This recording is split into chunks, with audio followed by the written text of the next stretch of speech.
ஒரு சிங்கத்தை பத்தி ஒரு சிங்கமே சொன்னா அது அசிங்கம். சரி, என்ன பண்ணலாம்? யோ வாங்க, என்ன பத்தி இந்த ஆள்கிட்ட எடுத்து சொல்லு.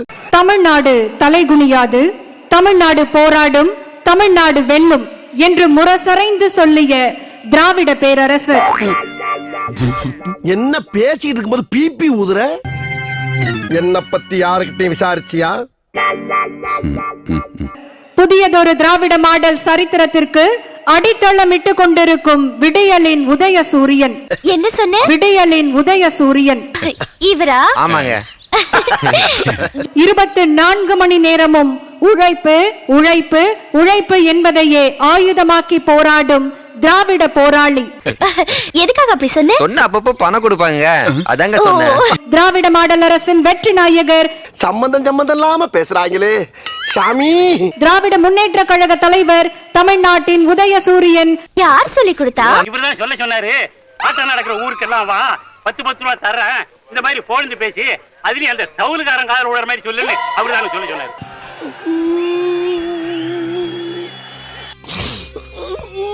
மாமா, ஏன் மாமா கண் கலங்குற? இல்ல மாப்ள, இந்த கிரேட் கிரியாளுடைய மேட்சிக்க பாக்குறதுக்கு எவ்வளவு கூட்டம் பாத்தியா. மாநாடு போல் நடைபெற்றுக் கொண்டிருக்கக்கூடிய இந்த நிகழ்ச்சியினுடைய மாப்ள கூட்டமே இவ்வளவு இருந்தா கலெக்ஷன் ஹெவியா இருக்கும்ல. காஞ்சிபுரம் வடக்கு மாவட்ட கழகத்தினுடைய செயலாளர் மாண்புமிகு அமைச்சர் தாமு அன்பரசன் அவர்களே, ஆட்டோ அடமான வச்ச காசுல தலைக்கு 10 ரூபான்னு கொடுத்து கூட்டு வந்திருக்கேன். என் உயிரோடு கலந்திருக்கக்கூடிய நம்முடைய முத்தமிழறிஞர் தலைவர் கலைஞர் அவர்களின் உயிரினும் உயிரான அன்பு உடன்பிறப்புக்களை, உங்கள் அனைவருக்கும் என்னுடைய அன்பான வணக்கம். உங்கள் எல்லோருக்கும் என் அன்பார்ந்த முதல் வணக்கம். வெளியில அக்னி வெயில் ஓவரா இருக்குன்னு உள்ள வந்த நீ ரொம்ப பேசுற. 2026 தமிழ்நாடு சட்டமன்ற தேர்தலில் கழகத்தின் வெற்றிய களத்தில் நின்று ஈட்டி வரக்கூடிய ஈட்டி முனைகளை இப்படியே உசுப்பேத்தி உடம்ப ரணகலம் ஆக்கிட்டாங்கடா. உங்க எல்லாருடைய உற்சாகத்தையும் நம்பிக்கையும் பார்த்து எனக்கும் எனர்ஜி பூஸ்ட் கிடைச்ச மாதிரி இருக்கு. என் உடம்பு துடிக்குதுயா. இந்த தேசத்துக்காக, இந்த நாட்டுக்காக நான் ஏதாவது ஒண்ணு செய்யணுமையா. தேர்தல் பணின்னு வந்துட்டா கழக உடன்பிறப்புகளை அடிச்சிக்க ஆளே கிடையாது. திமுகவின் தொழிற்சங்கமான தோமுச அலுவலகத்தில் பதவிக்கான போட்டியால் இரு தரப்பினர் மாறி மாறி தாக்கிக் கொண்டனர். அதே வேகம், அதே ஆற்றல், அதே சுறுசுறுப்பு, அதே கவனத்தோடு இந்த முறையும் உழைக்க நீங்க தயாரா? 3 வேளை சோத்துக்காக 3 அமெரிக்க அமலை விட அதிகமா நடிக்க வேண்டியது இருக்கா?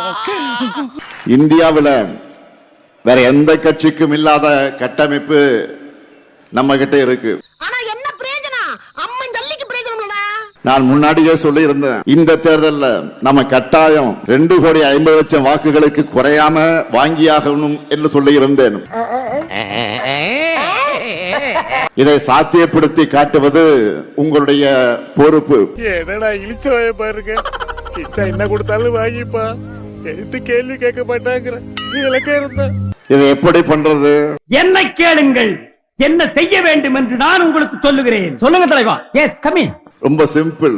நீங்க ஒவ்வொருத்தரும் காலம் காலமாக அம்மா தாயே அப்படின்னு கெஞ்சிற பழைய வார்த்தைகளை ஒதுக்கிட்டு இன்று முதல், இந்த நிமிஷம் முதல் மம்மி டாடி என்றுதான் நாம் பிச்சை எடுக்க வேண்டும்.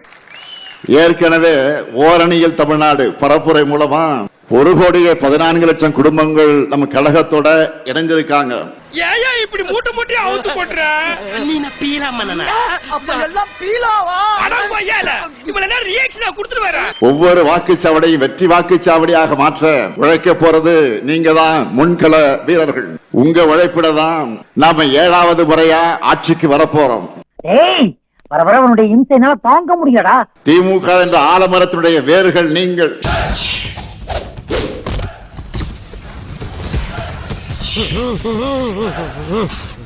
அறிவாலயத்துடைய அஸ்திவாரமே நீங்க தான். உங்களை நம்பித்தான் மொத்த கழகமும் இருக்கு.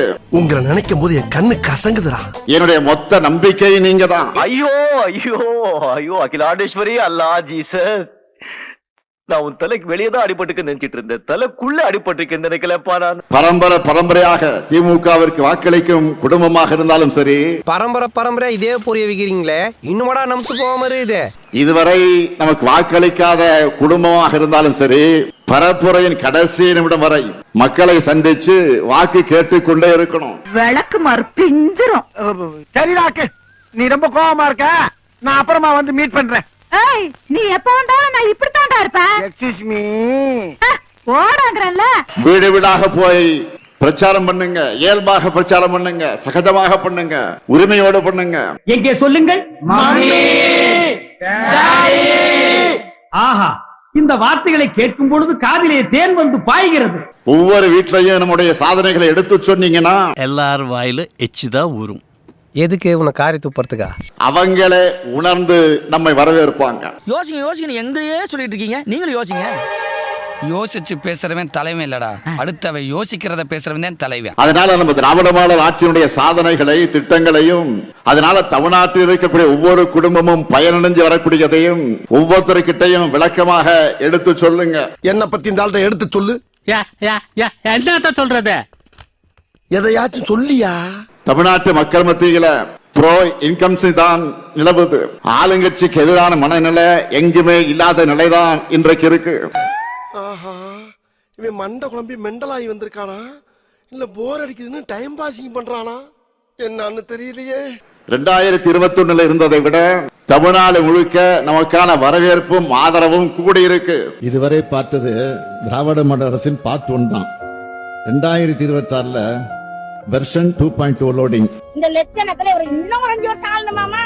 தமிழ்நாடு அப்படியே எழுதிடுவாங்க, பில்டிங் ஃபுல்லா எழுதிடுவாங்க. Karunanidhi hall, Karunanidhi cinema theatre, Karunanidhi platform, Karunanidhi கப்புசு, கருணாநிதி வந்து ஒண்ணுக்கு போற இடம், எல்லாம் மூத்தரம் இங்கே போய் வரும். கருணாநிதி இடம்.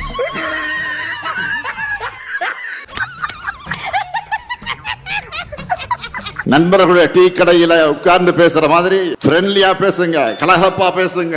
நம்ம கழக ஆட்சி மீண்டும் வந்தால்தான் தமிழ்நாட்டின் வளர்ச்சி தொடரும். வந்துட்டானே, வந்து சம்பந்தம் இல்லாம நம்ம கிட்ட பேசிக்கிட்டு இருக்கான். இந்த டீ கிளாஸை எரிஞ்சு அவன் மண்டை உடைக்கிறேன் பாரு. தமிழ்நாட்டுடைய சுயமரியாதை காப்பாற்றப்படும் அவங்க மனசுல பதிய வைங்க. குறிப்பாக இளைஞர்கள்கிட்ட நாம செஞ்சுட்டு வரக்கூடிய திட்டங்களை பற்றி சொல்லுங்க. ஜனங்க உங்களுக்கு ஓட்டு போட மாட்டாங்க. நான் ஒண்ணுமே பண்ணலையாடா? அதானுங்க, ஏதாவது பண்ணா தானே போடுவாங்க. நீங்க தான் ஒண்ணுமே பண்றது இல்லையே. அவங்களுடைய வேலை வாய்ப்புக்காக கொண்டு வரக்கூடிய தொழிற்சாலைகளை பற்றி பொறுமையாக சொல்லுங்க. யார் ராணி? யார் ராணி?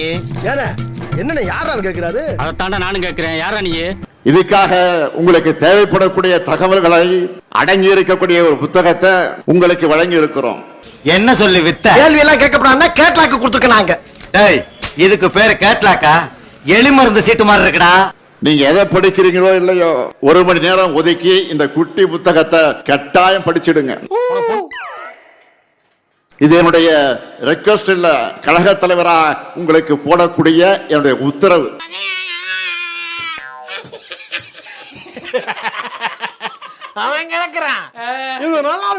பிரச்சாரத்துக்கு போகும்போது கையோடு இதை எடுத்துக்கிட்டு போங்க, இந்த புத்தகத்தை எடுத்துக்கிட்டு போங்க. பாடுறா பாட்ட. லாலே லாலே லாலா, லாலே லாலே லாலா.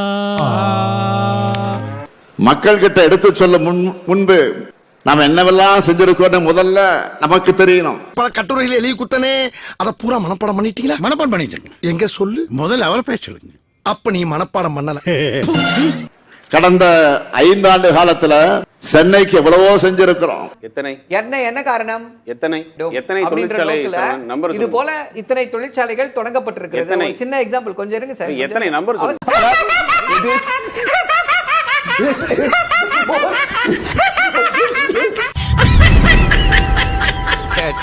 பையன் சார் இந்த பால்சாமி. இந்த வீடியோ பிடித்து இருந்தால் சேனலை சப்ஸ்கிரைப் செய்யவும், ஏதாவது குறைகள் இருந்தால் கமெண்டில் போடவும், அப்புறம் பறக்காமலே போட்டிருந்த வரட்டாமாம் வீடுறதே. வரண்டா Chinnasamy. Hey guys, this is your editor. Video பிடிச்சிருக்குன்னு நினைக்கிறேன். ஸோ பிடிச்சிருந்தா ஒரு லைக் பண்ணிடுங்க அண்ட் கமெண்ட் செக்ஷனில் ஒரு ஹார்ட்டிங் அல்லது ஒரு ஸ்மைல் தெரிக்க விடுங்க பார்ப்போம். இப்ப எனக்காக நீங்க ஒரு குத்து குத்துனா குறைஞ்சா போயிருவீங்க. சரி பாசக்கரப்ப ஒரே ஒரு குத்த குத்தி விட்டு போவோம். வாடாங்க.